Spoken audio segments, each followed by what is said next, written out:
The Council of Eternal Stars had existed for 12 million years, governing 700 species across the Andromeda and Milky Way galaxies. Their archives contained prophecies from civilizations that had ascended to higher dimensions, left behind warnings carved in quantum crystalline structures that could survive the heat death of universes.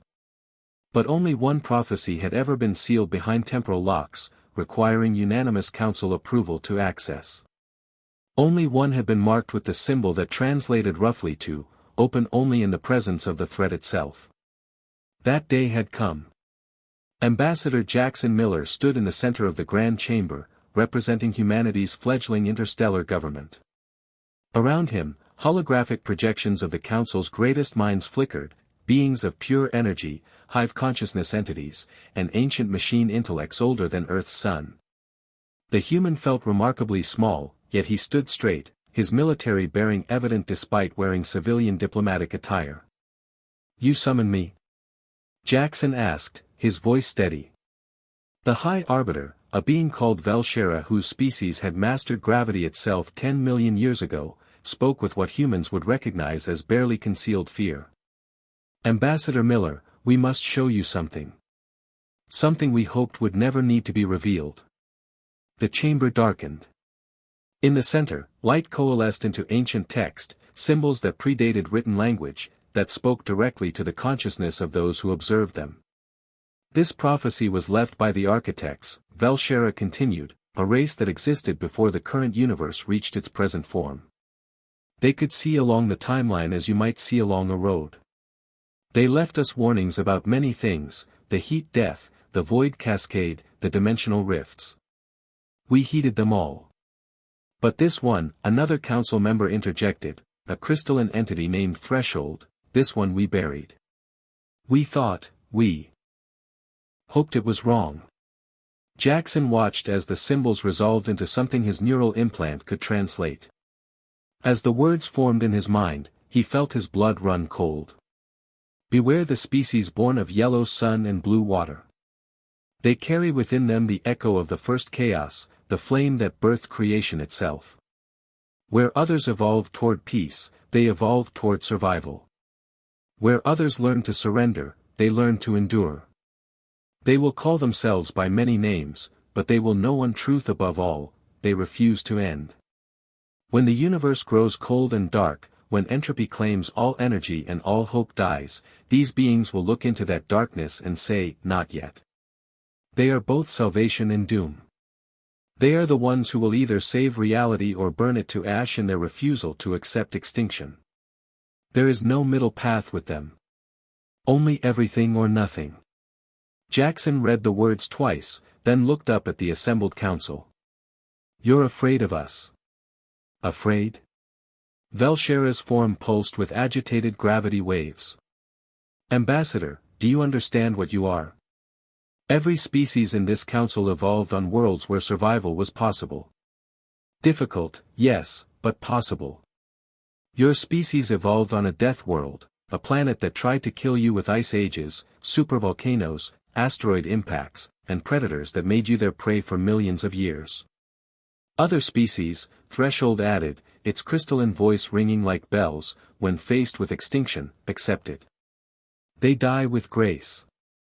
Your species looked at the inevitability of death and invented agriculture. Faced with disease that killed millions, you injected yourselves with the disease to become immune. When you discovered you couldn't fly, you built machines that could. When you found your planet couldn't sustain your growth, you reached for other planets." Jackson felt something stir in his chest, not pride exactly, but recognition. "Is that so wrong?" Jackson felt something stir in his chest, not pride exactly, but recognition. "Is that so wrong?" "Wrong?" Velshera's laugh was bitter.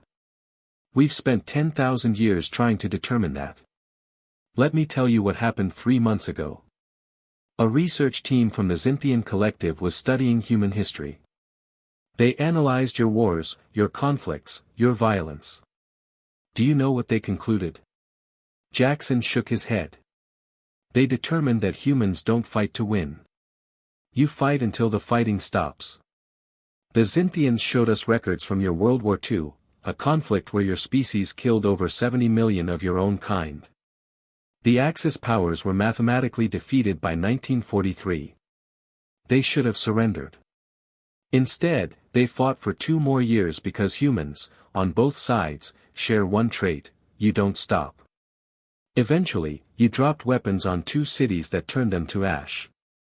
Not because you were cruel, but because even that unthinkable act was preferable to the alternative, an invasion that would have cost millions more lives. "We're not monsters," Jackson said quietly. "No," Threshold agreed. "That's what terrifies us.